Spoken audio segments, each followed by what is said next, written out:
Come to DSW for the shoes, stay for the fun. Because let's be honest, if shoe shopping isn't fun, are you even doing it right? So go ahead, try something new. Try something different. Good different. Try something that feels like you. You know, the real you. And then definitely brag about it later. Because at DSW, you've got unlimited freedom to play. With sneakers, boots, and everything in between for every style, mood, and occasion, you'll definitely find shoes that get you at prices that get your budget. DSW. Let us surprise you.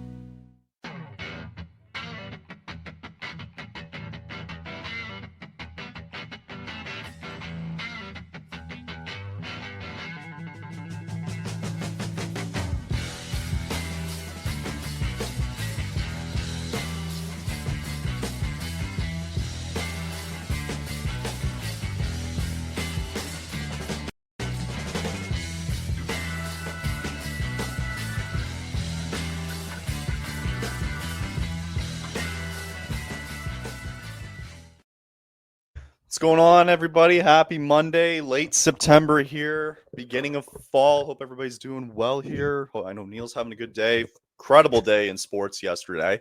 Had some great baseball games going on. Finished up the season there. Had more NFL football that got very interesting last night.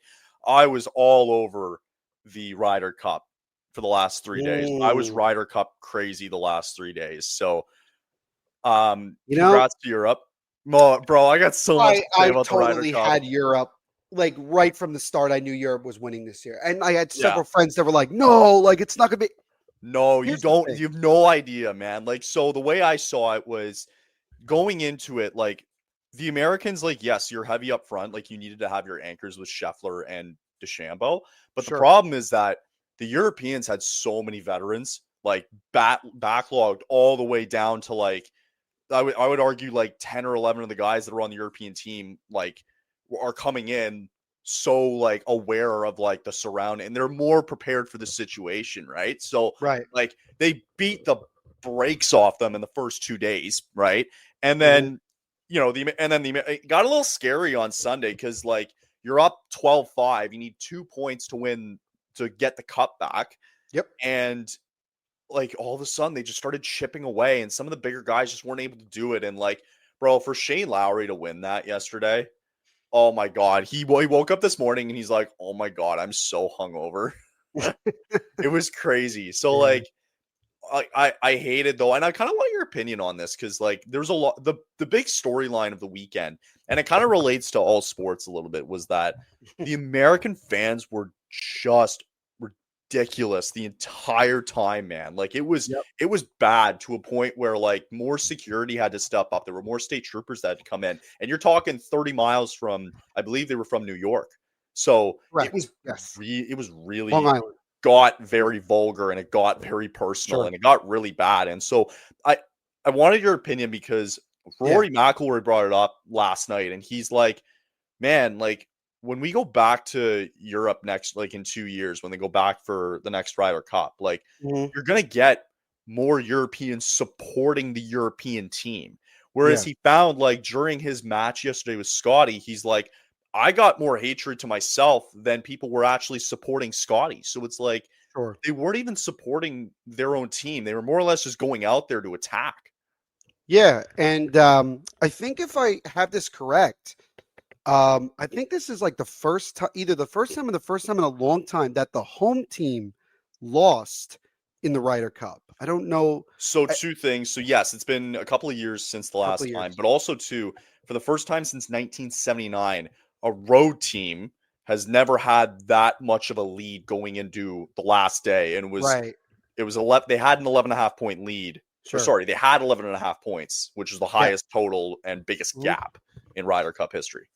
Yeah, and I think, I mean, look, I don't, I'm going to walk a fine line when I say this, but kind of like one of the jokes that we have in the United States is that whenever our president like goes to a sporting event, someone's going to get totally, like, someone's going to have a bad performance, and it's happened numerous times. Yeah. So it didn't surprise me that when, our president decided to attend on Friday, I was like, I immediately said to my one friend, I was like, I'm telling you right now, I bet you the U.S. like totally just doesn't show up today, like show up in this Ryder Cup, and they didn't. and they didn't. And I'm not saying like that's the single reason. I just find that funny because it's like that.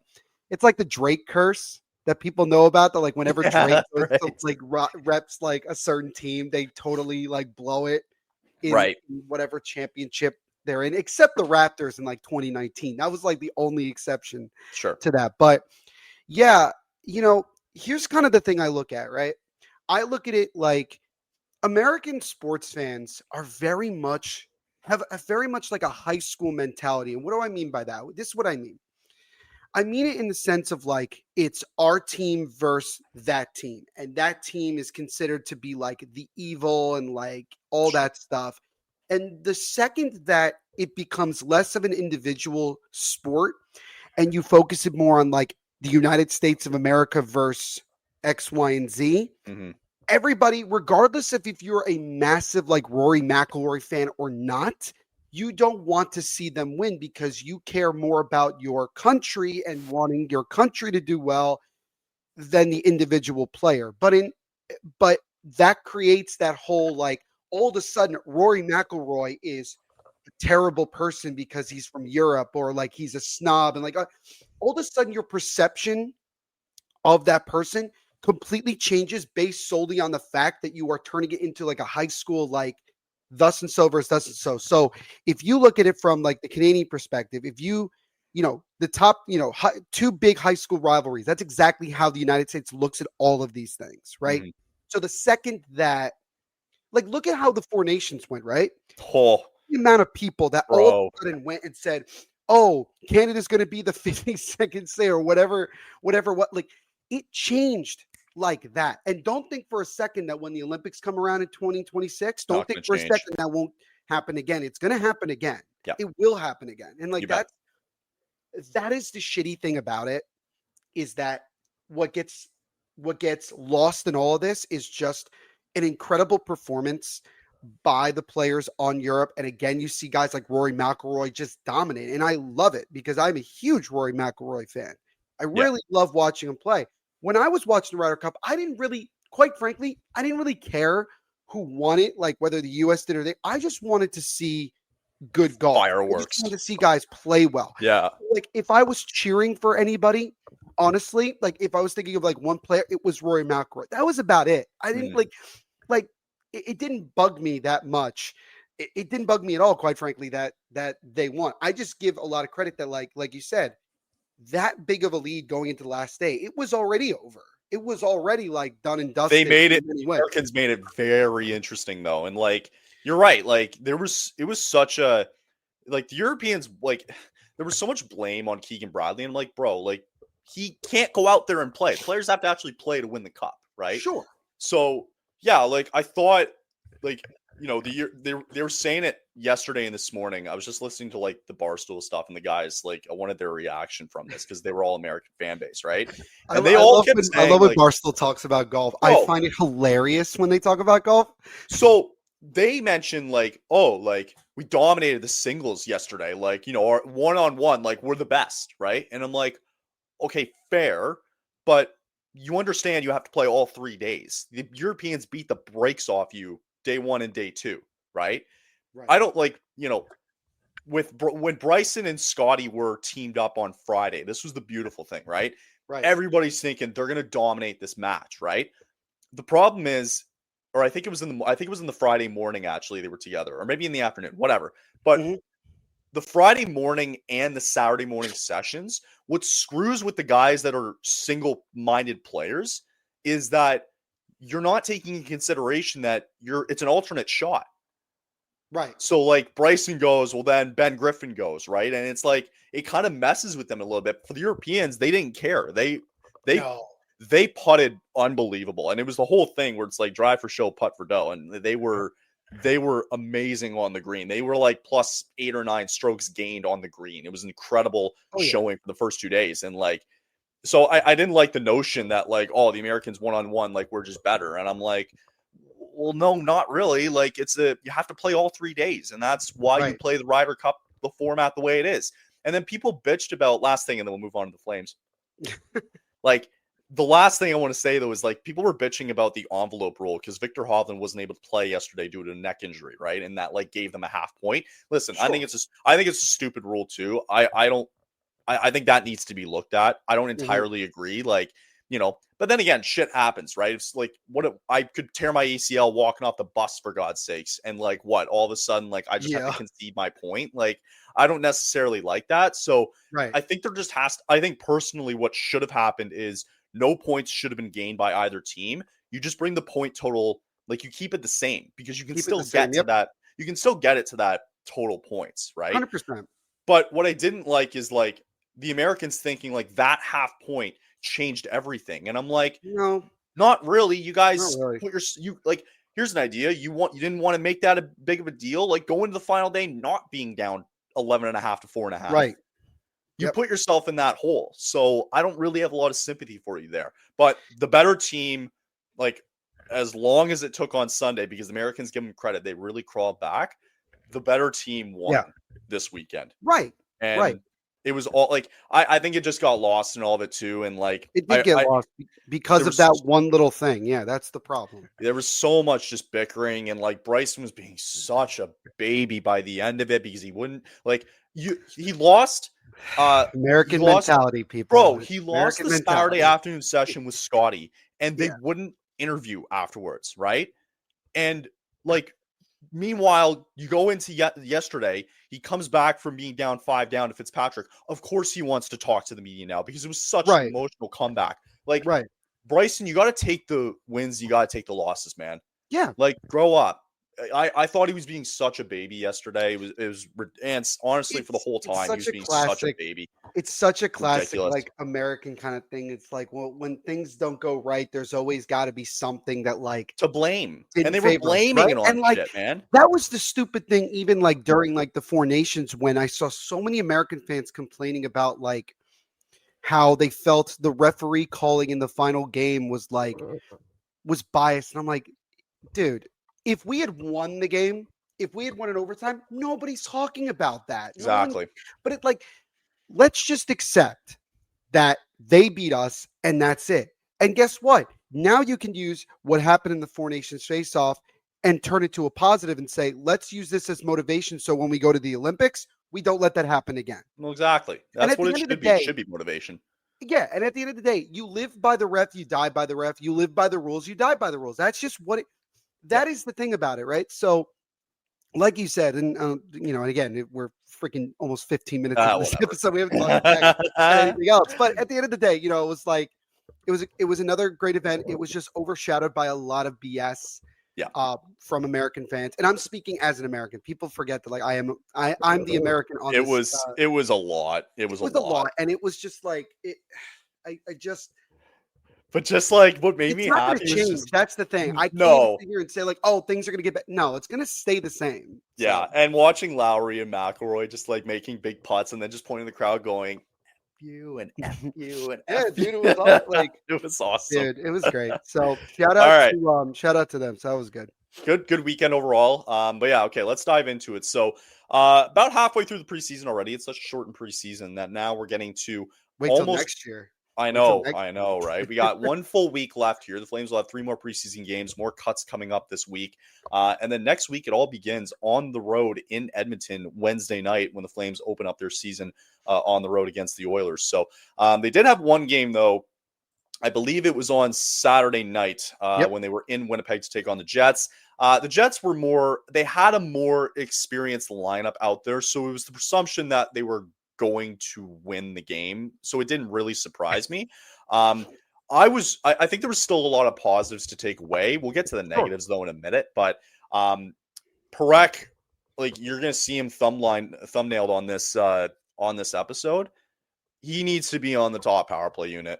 1,000%. He was so good. He was so good, man. Like that's somebody that you want to see take control. He's able to just like.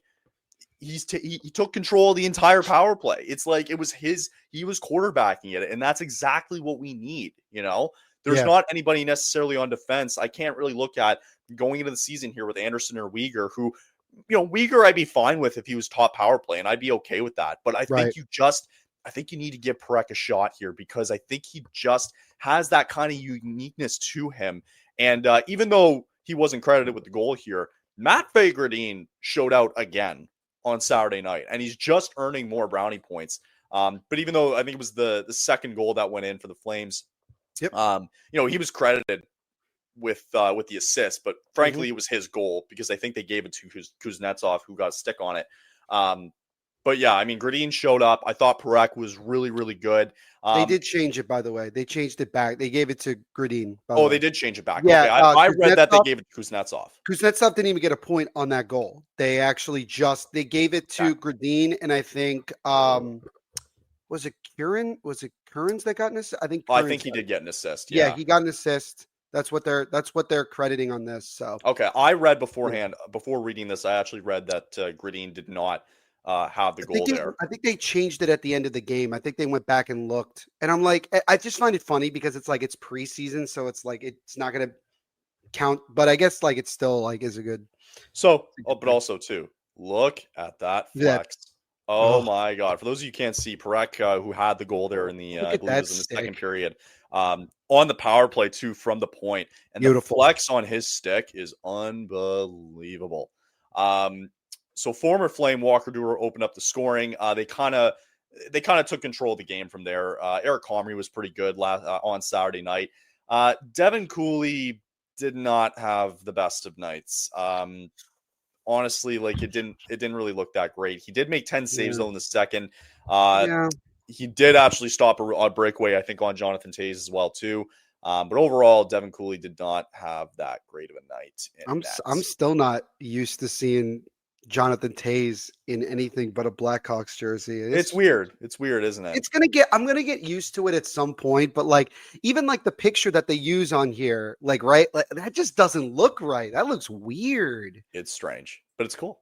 Kevin Ball too. It is cool. Now, and I think I'll just say this really quickly about Cooley. I think it's fair to say that Cooley's going to end up getting cut, going down to the minors. I think that's the very likely thing at this point because Cooley has been very up and down in this preseason. It like comparatively to last year. Remember last year he was tremendous, but he had a really good preseason. Yes, right. He did have a good preseason. He was, but the problem was what? Dan Vladar was still here. So I mean that's kind of the unfortunate thing. So I guess we'll see what happens. We'll see what changes they make.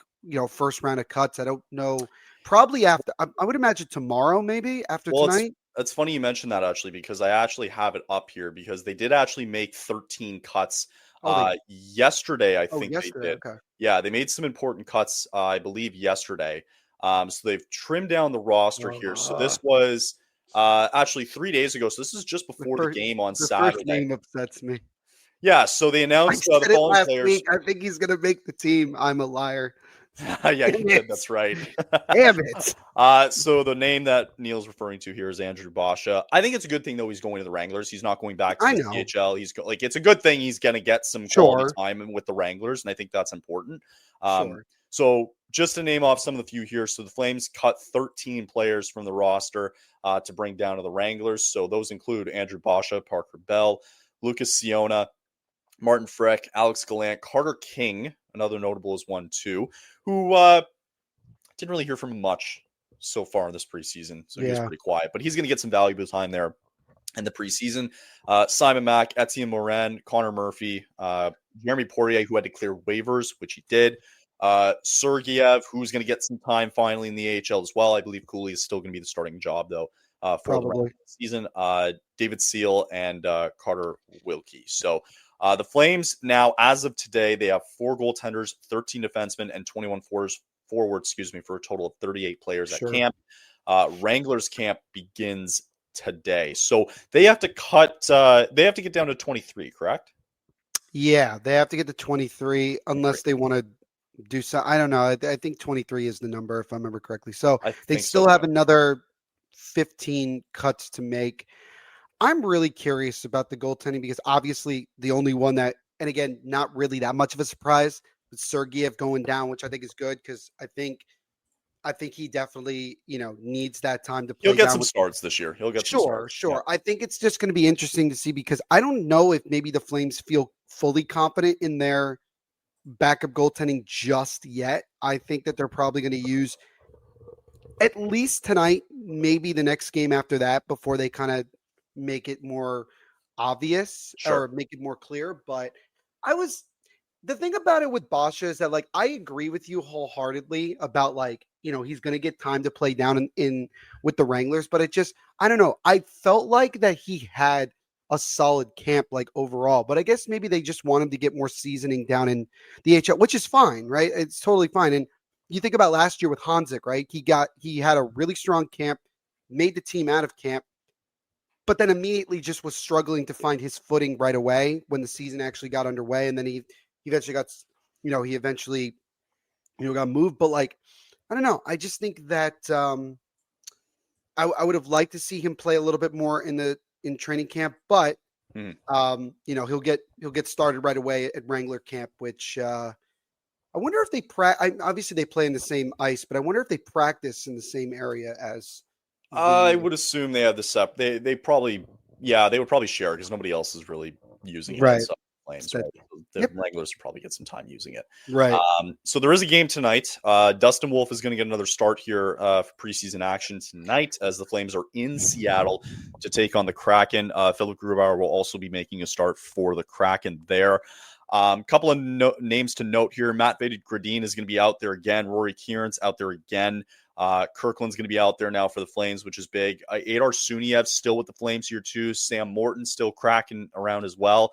Nick Sisek too. Grushnikov, Kuznetsov, and Soliev are going to be out there for the Flames. So no Zane Parekh today in Seattle. I think, if I'm not mistaken, I think there might have been just a tweaking issue here. So they're just playing the precaution here. He's still not really, he's playing at like 90 to 95%. So I think it's more of we don't want to kill this guy early on. So so with the 2 games left in the season, they're going to be at home to Vancouver on Wednesday. And then on Friday, they're going to be at home to the Winnipeg Jets again, where you will see Zane Parekh more likely start. More than likely, yeah. Both of those games. It's good to see Matthew Coronado playing after getting a puck to the face in the game against Winnipeg. Yep, that was a little bit scary because I was like, please, like, with the expectations that he obviously has going into the year, the last thing you want to see is, anybody miss, a guy like him missing time. Yep. I do also want to say, I don't know if we mentioned it when we were talking about the game against the Jets. Morgan Frost had a really good game. He had 2 assists in that game against Winnipeg. I felt like overall he played fairly strong. And I'd like to see him, obviously, we'll see what he does tonight. Sure. I'm really curious to see how, where is it? Yeah. How Sam Morton plays tonight, because he's still there. Morton's had a really good preseason so far. Yeah. And I think that, I think that again, I think the Flames are keeping him around because I think that they want to see more of that and see, like, can he keep that up? I think that's kind of like the important thing here. So you bet. Yeah. And then I think it's very likely, Kyle, that I think there's a good chance that Owen Say is going to play most of the game tonight, maybe all of it, depending. No. So Dustin Wolf is going to get the start tonight. Okay. I would imagine Owen Say probably comes in the third period. I think Wolf will probably play the first 2, and then Owen Say probably plays the third. Clearly, the defense. Do you think this will be Wolf's last game before the regular season, or he'll probably get one more? I could see him getting one more. I think Cooley will probably start Wednesday, and then I think Wolf will probably get 1 or 2 more periods in on Friday against the Jets. Yeah. Unless they decide to do both, but Wolf's going to get the start tonight. He's certainly not going to finish the night. Sure. Because they want to see this Owen Say kid in for a period and just see what he's got. I agree, though. I like seeing Coronado, and I actually like seeing Joel Farabee in too, along with Morgan Frost, just to get them included a little bit more with the team. 100%. Because, this is their first full training camp with the Flames this season. So, to see them involved is going to be good to have. Mm-hmm. Defensively, obviously not the strongest they're going to have out there because of notable names. No Parekh, no Uyghur, no Jake Bean's getting top minutes tonight, people. Jake Bean's getting top minutes. I expect Bruchewitz to probably man the power play as well, too. Sure. He's probably a guy that they're going to look at again to man the power play coming up. So a couple of names to keep an eye on tonight. I think it's an important week, though, because there's more cuts to come. And they're going to have to whittle it down at some point here. And it's going to be a very interesting decision to see what they do by the end of the week. So by Monday of next week, we are going to have an official roster as we'll get set for the regular season on Wednesday. Not this week, but the following week week. after. So the week We're after. right there. It's really it's crazy how like last week we were like, like we're preseason just getting underway, yada yada, and now we're like a week later and we're already talking about like regular season right there. Ding ding Like ding. and like I was saying, like Pierre LeBrun earlier this morning was like already talking about like next year, and I tweeted at him, I'm like, dude, this season hasn't started yet. Why are we? It's like, can you not bring that up? Like, come on, We already got this but he going didn't. here. He was Come like, on. "Oh, we're gonna have September regular season hockey." I'm like, "That's gonna hit so different next year It will. when it's September and it'll still be like 75 degrees out, and it'll be first game of the year." But I hate it. dude, I can't believe that Matt Murray is still in the league. Like I forgot Murray's he's sticking signed. around. So notable names for the I Kraken think he's a tonight. PTO. I think he's a PTO. I think He is on a With- PTO, I he is a think. PTO. Yeah, a couple of names to mention, though, here for the Kraken tonight. Mason Marchment, don't forget, who signed a deal with the Kraken this offseason. He's going to be in tonight. Couple of names, too. David Goyette, I say that, Sudbury Wolves, Studbury, yep. alumni there. Berkeley Catton, who was taken 8th overall, 9th overall being Zane Parekh. That was 2 years ago. Frederick Gaudreau as well, too. He's going to be on with his new team here. What else can I see here? Riker Evans is another guy as well. Tolvanen is playing tonight. Eli Tolvanen is going to be there as well. So just a couple of names to mention there for Seattle. Marchment being one of them, I think, with a new team as well. So I think it's pretty similar with both teams here. They're kind of not really like you look at the defense there for both teams, it's just not it. Right. So it really is one of those preseason nights here for the. It's really fascinating also that like Philip Grubauer and Matt Murray are definitely competing for that backup spot behind Joey Decord, who I definitely would argue that Joey Decord and Dustin Wolf are going to be guys that the United States are going to keep a very, very close eye on. Again, if they do decide to carry 3 goaltenders. Sure. Because I think it's important, but I think those two guys are definitely part of the future of USA goaltending because they both have played exceptionally well. Yeah. Despite some of the guys in front of them. So it's more I think Joey Decord than Dustin Wolf. I think Hellebuck's a shoe-in for the US. Right. And I think you're going to have to watch Jake Ottinger, Jeremy Swayman to start the year. Swayman on not a great Boston team. Like that's going to be fascinating to see because Hellebuck is more than likely going to be your guy. Definitely number one, barring injury, obviously. Like that's the thing. Like you're going to have Swayman not behind a great Bruins team. And so I think like you could make a case where Wolf might have an opportunity to kind of make his case here and try to get on the team. He might not play. Maybe he gets one game against like Latvia or something. I would like to think that even though, yes, there is concern with Jake Ottinger, I still think that the United States values him pretty highly in terms of, and I think that even if he doesn't have like the world's greatest like season, I still think that and this is not a knock on Dustin Wolf. I just think that I think the United States is going to want to go with as experienced of a team as they can in the Olympics. And look, I still think that Dustin Wolf eventually is going to take over as like one of, if not the number one guy from the United States at some point down the road. I still think it would be good for him, Kyle, to go and be even the third guy and just get that experience, learn about it. Like, I want him to be a part of that team so bad. Me too. Oh my God. I want him a part of that team. I'd like to see him there. If Joey Decord gets it, like good for him too, because again, another young up and coming kind of guy, might be the greatest TikTok goaltender we've ever seen. This dude, I'm not joking when I tell you guys this. He posts on TikTok, I think almost daily. Like, I don't even think, like, I think he either on his story or on his feed. Every day I'm getting Joey Decord content. He's just feeding it. He's hilarious. He's a hilarious person. So, but yeah, I think that it's going to be quite an interesting battle for Seattle in terms of like who's going to end up being their backup. And again, here in Calgary, it's still not clear who's going to be number 2. I would argue that I think it's a little bit more clearer after what Cooley's been doing recently. I think Provistev is probably going to be the backup. That's my honest opinion. at least the good thing is We'll that, see. when you look at the Wranglers, you can still have Sergei back there, Owen Say, who might go back there too. We'll have to see where it all lays out, but that's just kind of where I lean towards that. So, all right, we'll get to a break real quick. We'll come back on the other side. We'll just chat about some quick news around the league, and then we'll wrap it up for the day.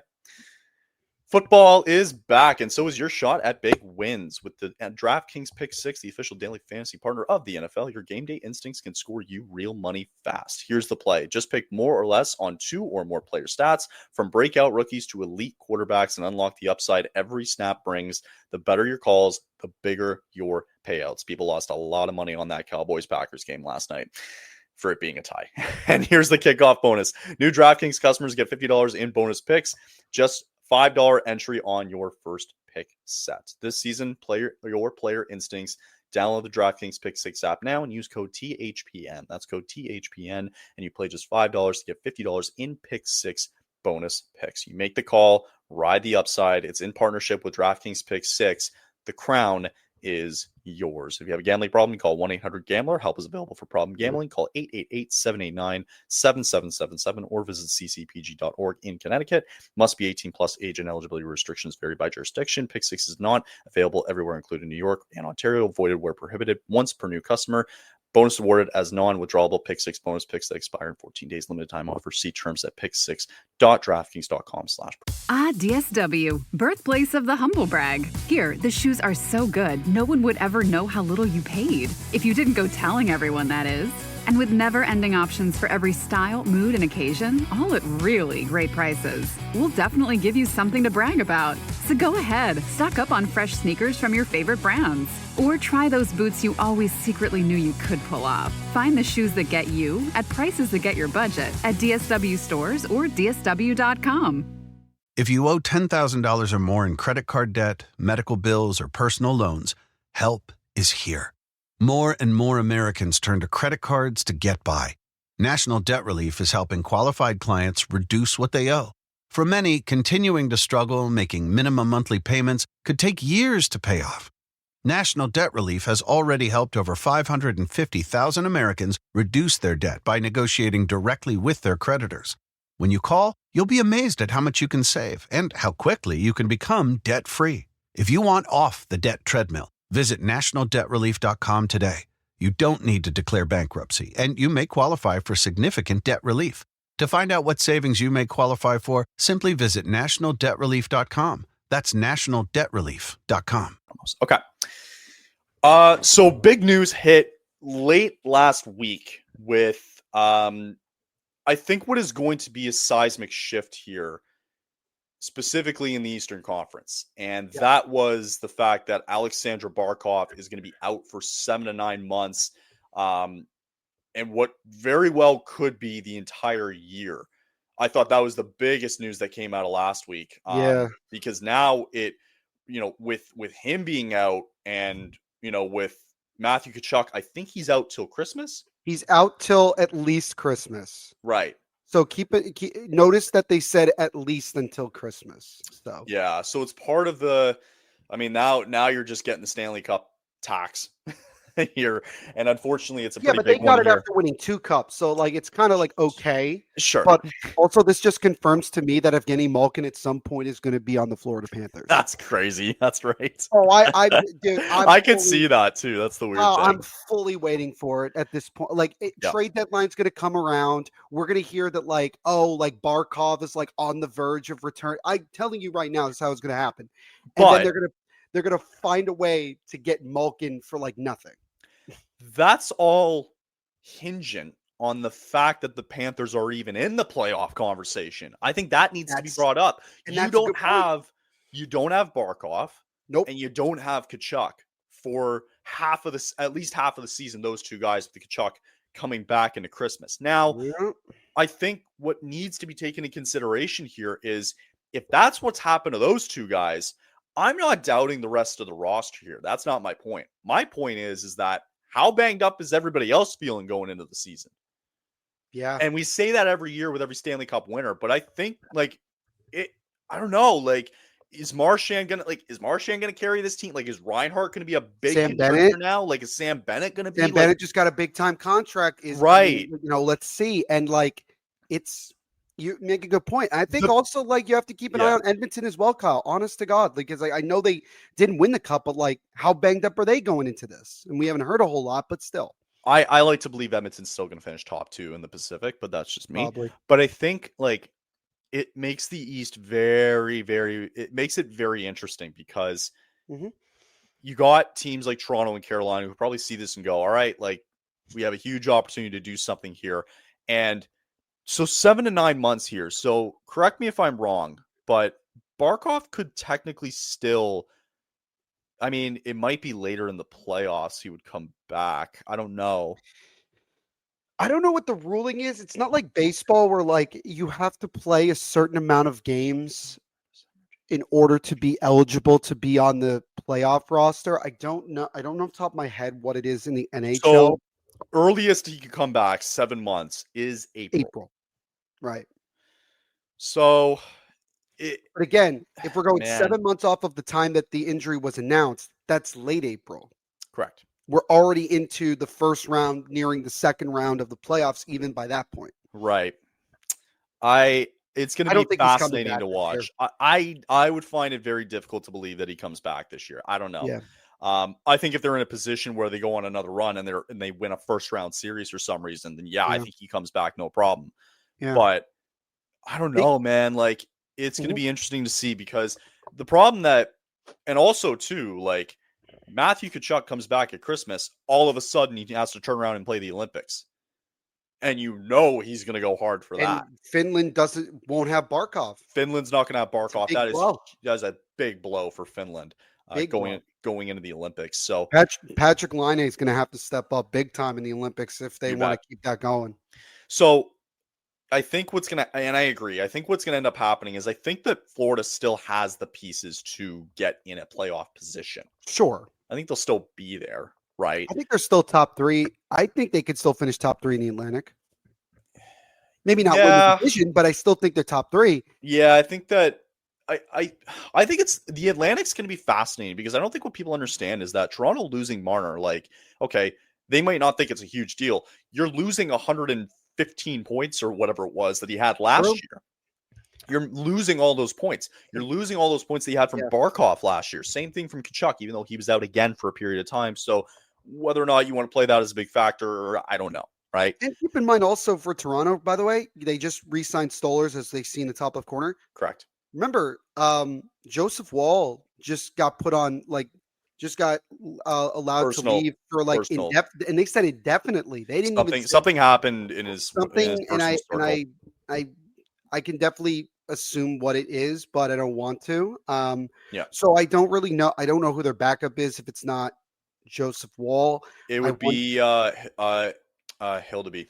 Hildeby, right? So it's like that's going to be a question mark, and then also like Matthias Michelli, like how well is he going to be? Like how well is he going to fit on this team with the guys that they have? Like obviously, I think he'll put up a decent amount of points because again, he's going to be playing with guys like Nylander and Matthews and Tavares and yada yada yada. But like, I don't think you'll see the Leafs be as good in the regular season as we've seen before. So that's going to be a question. The East it feels like the door is open now for the Montreals of the world, the Ottawas of the world, the New Jerseys of the world, like to really try to make some noise coming out of the East. Like it's going to be interesting to see because maybe Buffalo thinks they have a shot now. I'm sorry. I think that's stretching it. That's stretching it a little bit. I know. Sorry, I think Bubs. what team is going to be interesting in that division as well? Detroit, right? Because they just did they improve their goaltending? Sure. I mean, John Gibson, like if this was 5 years ago, I would say yes. Sure. But you're going with what? John Gibson and Cam Talbot. I don't know about that. And like I think Detroit's more stagnant than people realize in the the Iser plan or whatever they want to freaking call it there. So Sure. maybe they're banking on hopefully getting Quinn Hughes. They might be in that sweepstakes at some point. But I do think with going back to Florida, I do think like not having Tkachuk until at least Christmas, not having Barkov for essentially the whole year is definitely going to put he's going to be a huge chink in the armor that Florida has. And also this like Father Time is undefeated, right? And like a lot of their main guys are in their mid to late 30s. Like a lot of their main guys are. They don't have a lot of like full on youth, in my opinion. Sure. So, is Bobrovsky gonna, turn back the clock again and have another strong year, or is he gonna struggle? Like, there's a lot of questions there, but I think that what they definitely, I think, are still going to be a very competitive team and a still very tough team to play. But you're going to have guys like Brad Marchand, Sam Bennett, other guys like that really step up, and that'll be a challenge. I think that'll be a challenge.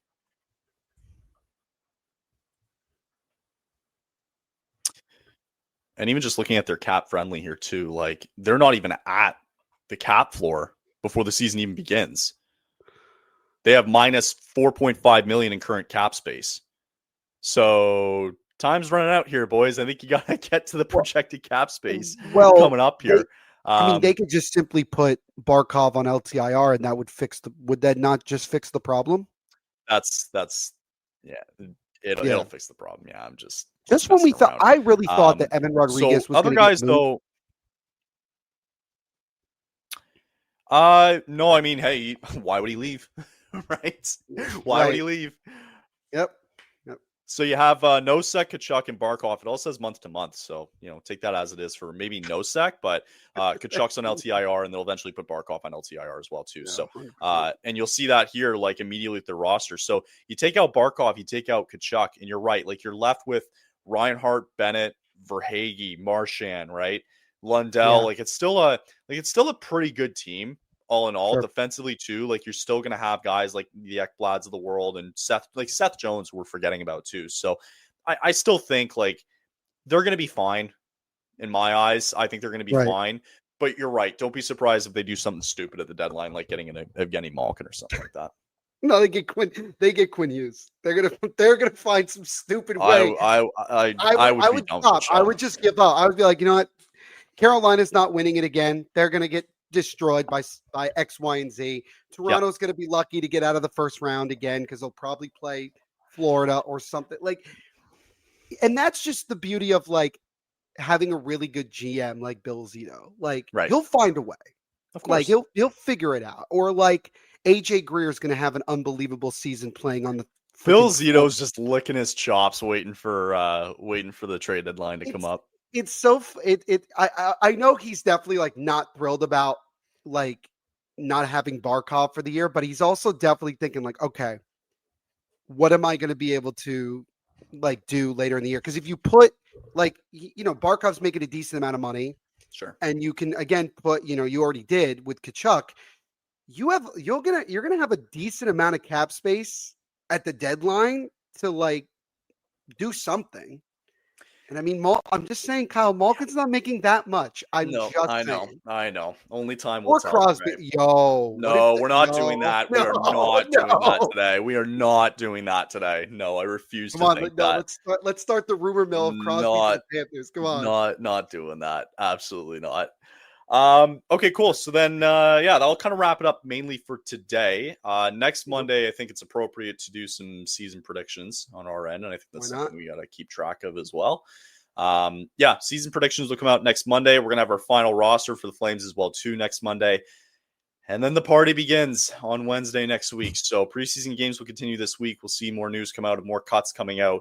And we'll be set for a good Monday proper season preview. Next Monday. So if that's it for today, have a good rest of the week. Neil, good job as always. And we will chat to everybody again next Monday. So have a good rest of the week and we'll chat soon. See you guys. Later, guys.